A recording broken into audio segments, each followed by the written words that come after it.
बिस्मिल्लाहिर्रहमानिर्रहीम। अस्सलाम वालेकुम नाज़रीन व सामीन।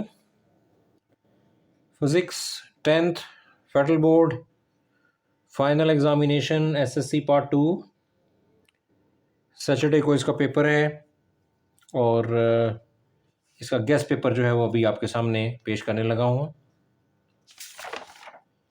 सबसे पहले यूनिट नंबर 10 पे आते हैं, simple harmonic motion and waves पे, और इसमें देखते हैं कि कौन से टॉपिक्स जो हैं वो पेपर पॉइंट ऑफ व्यू से इम्पोर्टेंट हैं। तो इसमें आपके पास आ जाएगा सिंपल हार्मोनिक मोशन में motion of a mass attached to a spring,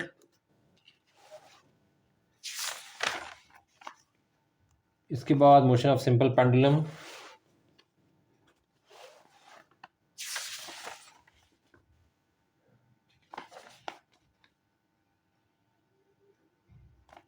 इसके बाद डैम्प्ड ऑसिलेशंस क्या होती हैं। ये आपका टॉपिक नंबर 10.2 है, इसको देख लें। टॉपिक नंबर 10.2 इसको मैंने टिक कर दिया, डैम्प्ड ऑसिलेशन।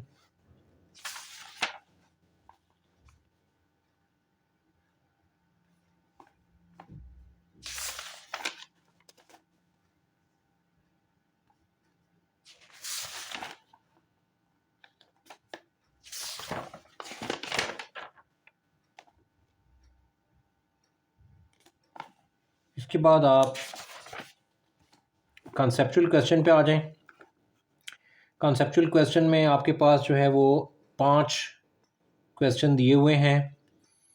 इन 5 क्वेश्चन में से 10.4 को मैं टिक कर रहा हूँ। इसके बाद 10.2 को टिक कर रहा हूँ।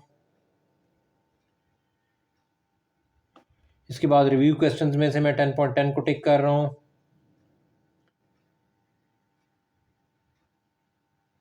इसके बाद 10.7 को टिक कर रहा हूँ।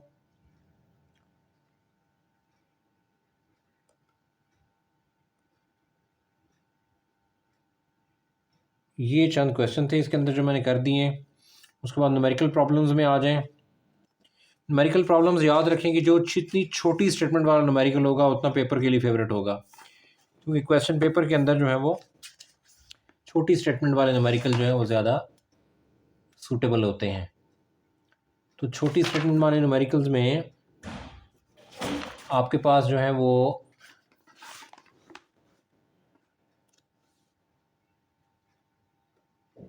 टेन पॉइंट फोर छोटी स्टेटमेंट वाला न्यूमेरिकल है।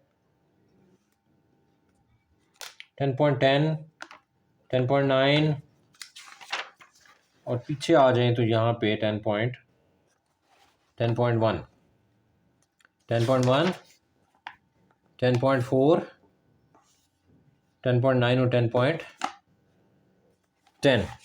10.9 और 10.10 ये आपके न्यूमेरिकल हो गए जो पेपर पॉइंट ऑफ व्यू से इम्पोर्टेंट है।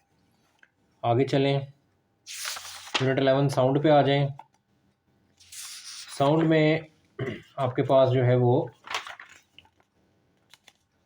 कैरेक्टरिस्टिक ऑफ साउंड जो है ये एक इम्पॉर्टेंट टॉपिक है।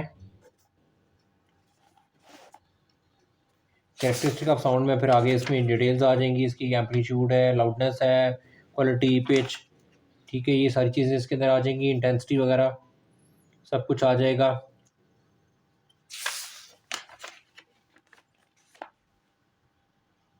उसके बाद है रिफ्लेक्शन या eco of sound. Reflection of sound या इसको इको भी बोलते हैं, ये टॉपिक देख लें।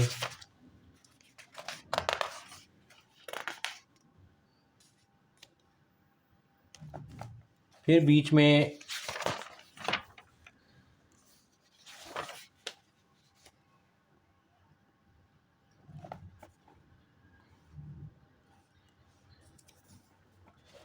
यूजेस ऑफ अल्ट्रासाउंड है, ये देख लें।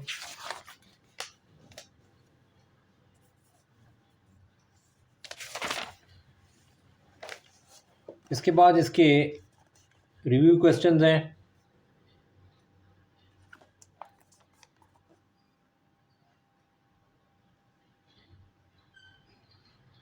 इसमें 11.3 कर लें। 11.3 रिव्यू क्वेश्चन 11.3 इसको टिक कर लें। इसके बाद ये 11.16 कर लें। 11.16 उसके बाद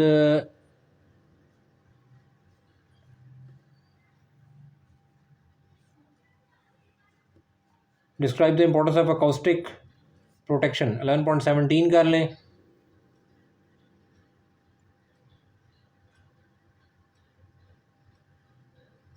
ये चंद क्वेश्चन आ जाएंगे। कॉन्सेप्चुअल क्वेश्चन में आपके पास 9 क्वेश्चन हैं कॉन्सेप्चुअल। इसमें 11.3 कर लें कॉन्सेप्चुअल क्वेश्चन में, और आगे आ जाएं।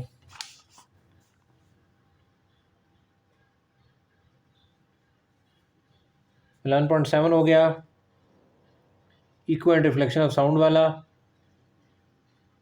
Y ultrasound is useful in medical field 11.9 कर लें। उसके बाद न्यूमेरिकल प्रॉब्लम में 11.2 आएगा, 11.4 आएगा, 11.9 आएगा। 11.2, 11.4 और 11.9 ये न्यूमेरिकल प्रॉब्लम में आ गए। फिर चैप्टर 12 पे आ जाएं। चैप्टर 12 में रिफ्लेक्शन ऑफ लाइट वाला टॉपिक कर लें। रिफ्लेक्शन ऑफ लाइट वाला। इसके बाद आगे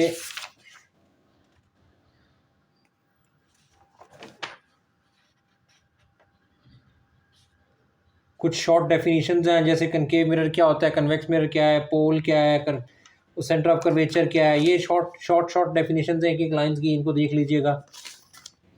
ये ज़रूर डेफिनेशन ज़रूर कर लें।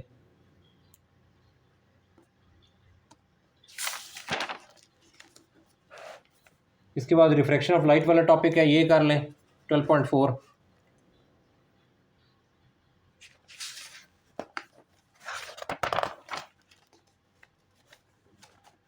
फिर ये टोटल इंटरनल रिफ्लेक्शन वाला एक टॉपिक है, इसको देख लें, ये भी इंपॉर्टेंट है टोटल इंटरनल रिफ्लेक्शन वाला। फिर उसके बाद ऑप्टिकल फाइबर वाला टॉपिक, ये इंपॉर्टेंट है।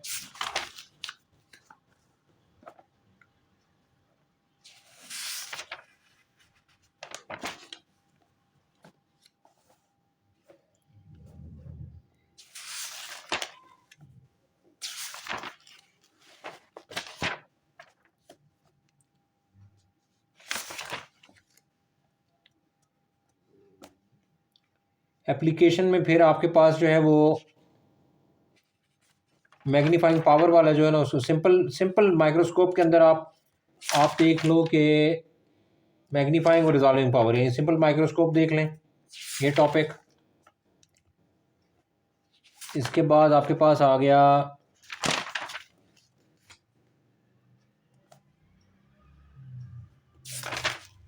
ह्यूमन आई।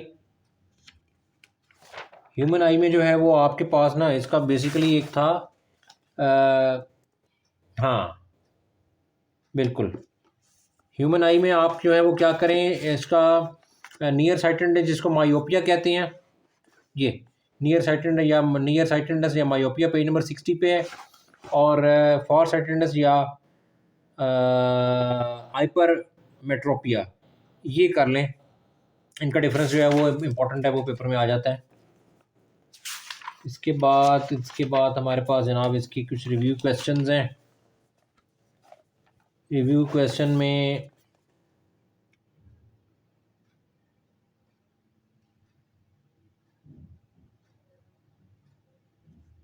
ट्वेल्व 12.6 आ जाएगा। रिव्यू क्वेश्चन में 12.6 के बाद आगे 12.13, 12.13 के बाद 12.10 जो क्रिटिकल एंगल की बात हो रही है। इसके बाद आगे रियल और वर्चुअल इमेज का डिफरेंस क्या है 12.17, वो देख लें।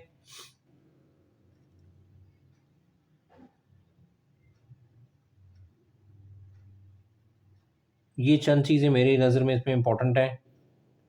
12.19 power of lens and unit, ये देख लें। फिर कॉन्सेप्चुअल क्वेश्चन आ गए आपके पास। कॉन्सेप्चुअल क्वेश्चन में 12.1 डाल दें।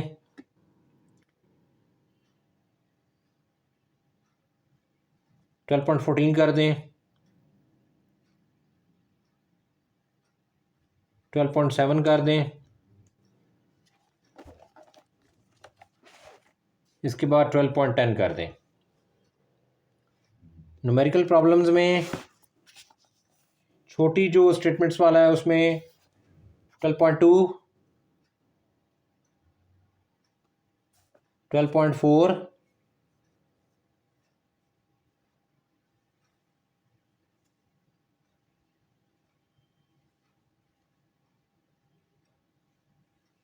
12.11 कर दें, या 12.11 को छोड़ दें, 12.11 ना करें, 12.12 कर दें। 12.11 की स्टेटमेंट बहुत बड़ी है, उसको छोड़ दें, 12.12 कर लें। इसके बाद यूनिट 13 पे आ जाएं। यूनिट 13 पे प्रोडक्शन ऑफ इलेक्ट्रिक चार्जेस, ये कोई इतना ख़ास टॉपिक नहीं है। इसमें इलेक्ट्रोस्कोप वाला टॉपिक कर लें।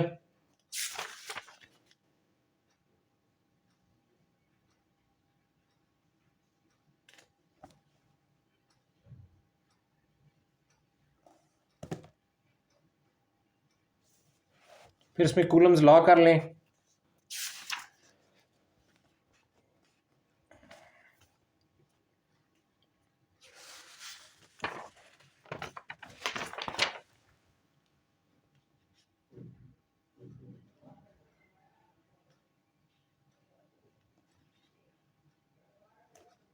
कैपेसिटर्स एंड कैपेसिटेंस वाला टॉपिक कर लें।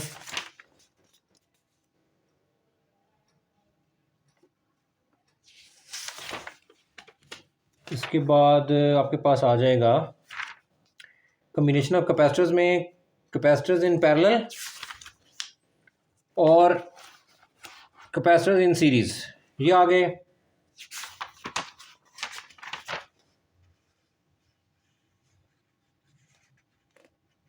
फिर कैपेसिटर के यूजेस देख लें।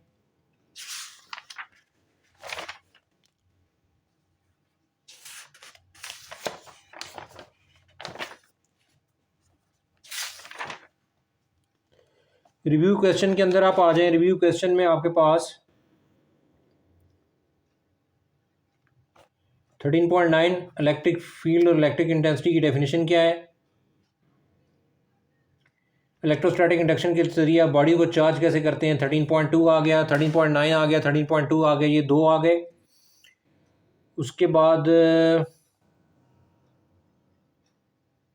How would you define potential difference between 2 points, describe define its unit, ये 13.11 कर दें। इसके बाद है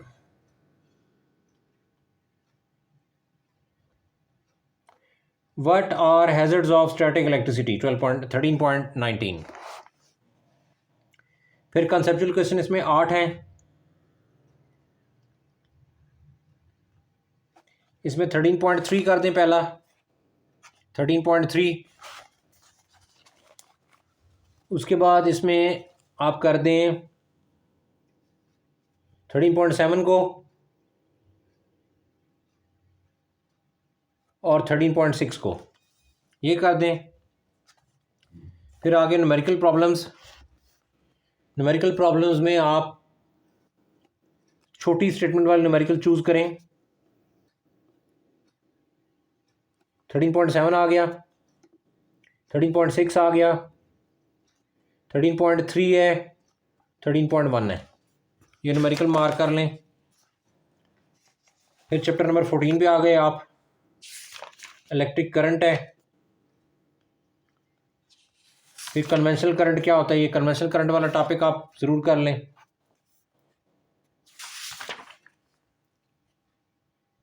इसके बाद इलेक्ट्रोमोटिव फोर्स ईएमएफ वाला टॉपिक कर लें।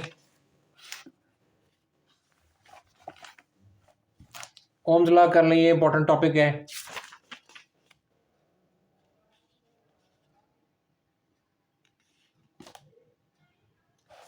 फिर फैक्टर्स अफेक्टिंग रेजिस्टेंस ये कर लें आप। इसके बाद कंडक्टर इंसुलेटर का डिफरेंस कर लें। फिर सीरीज कम्बिनेशन ऑफ रेजिस्टर्स और पैरेलल कम्बिनेशन ऑफ रेजिस्टर्स ये कर लें। सीरीज और पैरेलल कम्बिनेशन ये दोनों कर लें। ये पैरेलल को भी मैंने मार्क कर दिया और ये सीरीज को भी मैंने मार्क कर दिया। ये सीरीज और पैरेलल कम्बिनेशन कर लें रेजिस्टेंसेस का। उसके बाद electrical energy and joules law ये कर लें। Electrical energy and joules law ये मैंने टिक कर दिया, ये टॉपिक कर लें।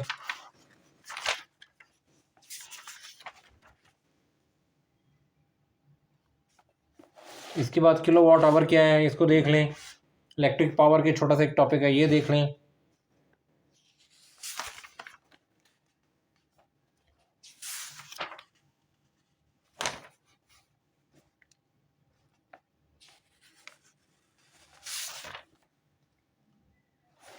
फिर अर्थ वायर और सर्किट ब्रेकर क्या है ये भी देख लें। छोटे टॉपिक हैं लेकिन कहीं ना कहीं पेपर में आ जाते हैं। रिव्यू क्वेश्चन में आ जाएं। How can we differentiate EMF and potential difference. 14.4 कर दें, 14.6 कर दें। What is the difference between DC and AC 14.9 कर दें। Describe briefly the hazards of household electricity 14.12 कर दें। फिर कॉन्सेप्चुअल क्वेश्चन आपके पास आ गए। कॉन्सेप्चुअल क्वेश्चन यहाँ पे मेरे पास जो है वो कोई 11 के लगभग हैं, आई थिंक 11 हैं टू बी एग्जैक्ट। इसमें आप 14.5 डाल दें, 14.2 डाल दें,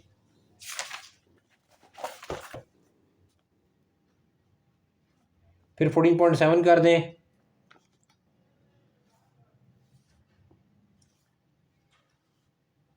(14.10) करें और 14.9 कर दें।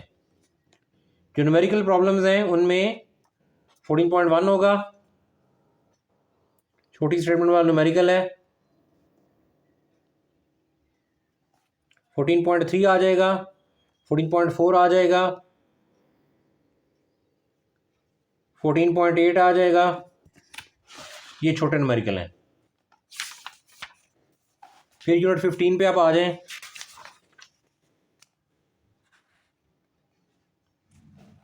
इसमें magnetic field of a solid ये देख लें।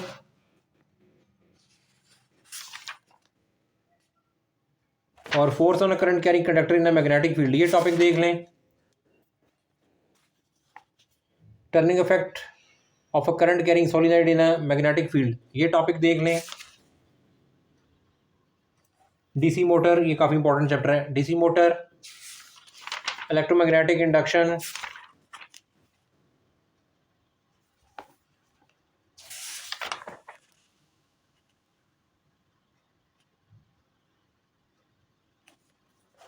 इसके बाद एसी जनरेटर,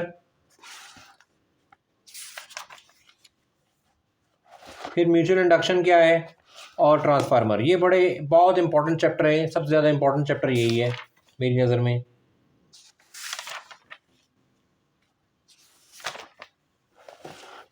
इसके बाद इसके रिव्यू क्वेश्चंस हैं, 14 रिव्यू क्वेश्चंस हैं।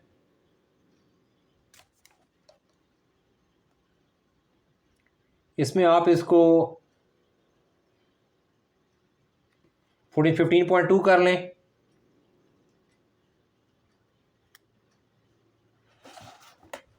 15.5 कर लें। टॉर्क का इसमें जिक्र है।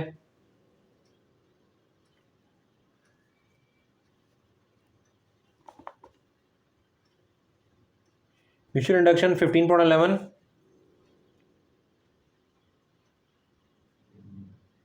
और 15.14।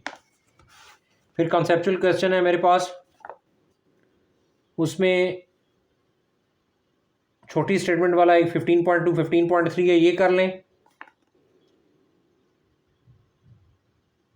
15.6 है।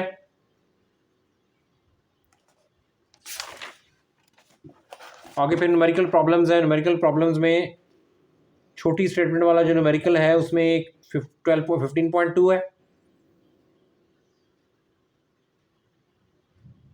और कंपैरेटिवली एक छोटी जो स्टेटमेंट है उसमें 15.1 है, 15.5 है, चलें ज़्यादा थोड़ा इंपॉर्टेंट मुझे 15.5 लग रहा है, 15.5 को मार्क कर दें।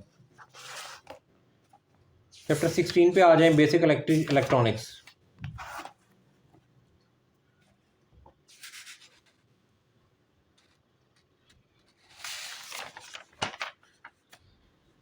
कैथोड रे ऑसिलोस्कोप CRO कर लें।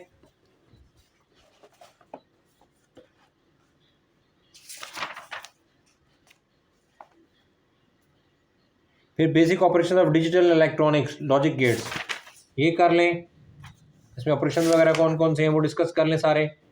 And gate and gate, not gate, nor gate, ये डिस्कस कर लें। ये चैप्टर छोटा सा ही है, कोई खास इसमें चीज़ नहीं है। रिव्यू क्वेश्चंस के अंदर name some uses of oscilloscope 16.3,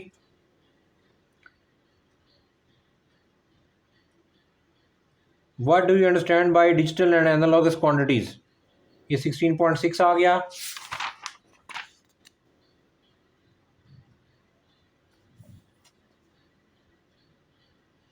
right down some benefits of digital electronics over analogous electronics, ये 16.9 कर लें। कॉन्सेप्चुअल क्वेश्चन है आगे। कॉन्सेप्चुअल क्वेश्चन में आपके पास आ जाएगा name 2 factors which can enhance thermionic emission, 16.1 mark करें। उसके बाद 16.5 करें, 16.6 करें। ये कॉन्सेप्चुअल क्वेश्चन हो गए। चैप्टर नंबर 17 पे आ जाएं जी। चैप्टर 17 में इंफॉर्मेशन एंड कम्युनिकेशन टेक्नोलॉजी, ये को मुझे को बहुत ज़्यादा इस चैप्टर में कोई दिलचस्पी एज ए टीचर नहीं है, फिर भी देखते हैं कि क्या पता कोई एक दो टॉपिक इसमें से मिल जाएं।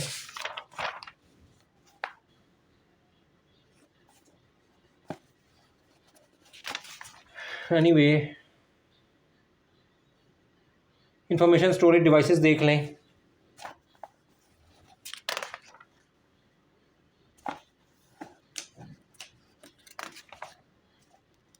इंटरनेट का टॉपिक देख लें।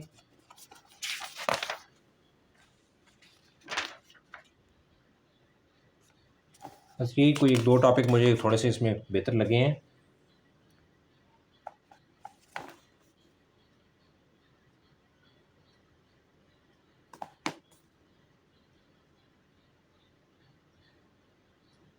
उसके बाद what is the difference between RAM and ROM, ये कॉन्सेप्चुअल क्वेश्चन 17.3 ये कर लें। 17.3 ये मैंने टिक कर दिया है।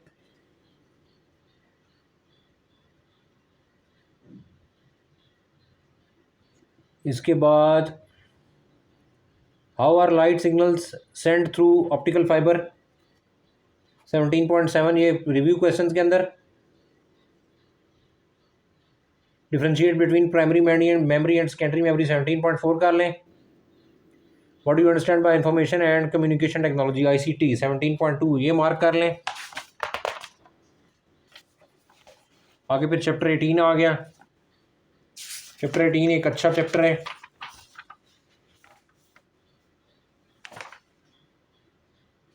इसमें एटम एंड एटॉमिक न्यूक्लियस को देख लें। आइसोटॉप्स वाला टॉपिक एक बड़ा हॉट टॉपिक है, ये देख लें। फिर इसमें नेचुरल रेडियो एक्टिविटी है, वेरी इंपॉर्टेंट। इसके बाद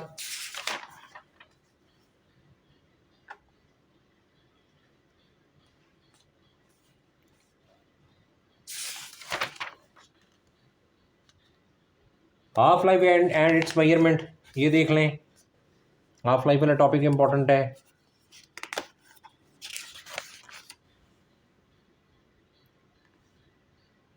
फिर यूजेस ऑफ रेडियो आइसोटोप्स, ये देख लें, ये इंपॉर्टेंट है, मुख्तलिफ फील्ड्स के अंदर इसका इस्तेमाल।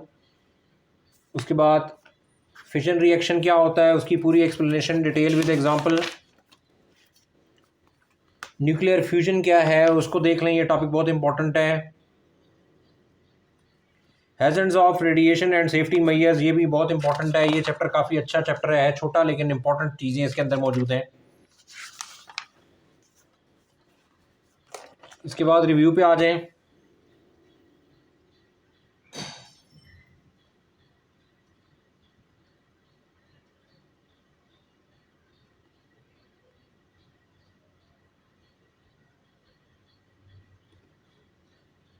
एटीन पॉइंट फोर्टीन इसका रिव्यू क्वेश्चन है, वो देख लें।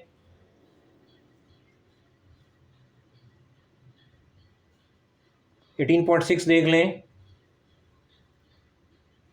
आर्टिफिशियल आप रेडियो एक्टिव एलिमेंट्स कैसे बना सकते हैं, 18.3 वो देख लें।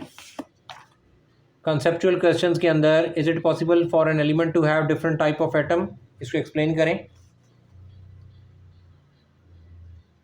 फिर आपका जी which has more generating power an alpha particle और अ गैमा फोटोन, ये देख लें 18.3।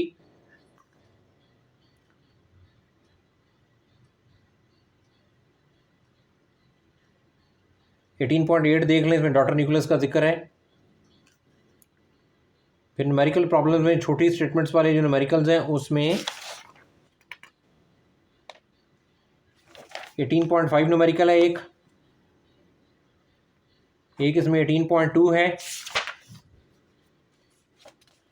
18.9 है, ये न्यूमेरिकल हो गए। बाकी इसमें मैं आपको ये सजेस्ट करूंगा कि जितनी डेफिनेशंस आपको नज़र आ रही हैं, जैसे समरी नहीं हर चैप्टर के एंड पे होती, उस समरी को आपने लाजमी करना है। तमाम चैप्टर्स के अंदर जितनी भी डेफिनेशंस हैं वो डेफिनेशंस आप लाजमी कर लें कि वो कहीं ना कहीं किसी न किसी शॉर्ट क्वेश्चन का या किसी लॉन्ग क्वेश्चन का वो हिस्सा होती हैं, वो आपको आनी चाहिए। इसी तरह MCQ मल्टीपल चॉइस क्वेश्चन हैं, MCQ सॉल्व हुए एक्सरसाइजों के, कम से कम बुक की एक्सरसाइजों के तो ज़रूर क्वेश्चन करें ताकि उसमें से कोई आए तो वो आप इजीली अटैम्प्ट कर सकें। तो अनफॉर्चुनेटली मेरे पास इतना ज़्यादा टाइम नहीं था कि मैं इसको वर्किंग करके पहले कोई नोट्स में चीज़ें लिख लेता और फिर उसके बाद आपको बताता। टाइम की शॉर्टेज की वजह से मुझे मजबूरन ये बुक के अंदर से ये ढूंढ के करना पड़ा। वीडियो थोड़ी लंबी होगी जिसके लिए मैं माजरत चाहता हूँ। तो इस वीडियो को ज़्यादा से ज़्यादा 10th क्लास फेडरल बोर्ड के बच्चों के साथ शेयर करें ताकि वो बच्चे जो हैं वो इस गेस्ट पेपर से फ़ायदा उठा सकें। अब तक के लिए इतना ही। इंशाअल्लाह ताला बहुत जल्द अगली वीडियो मुलाकात होगी। अपना और अपने इस चैनल का ख्याल रखिएगा। अल्लाह हाफ़िज़।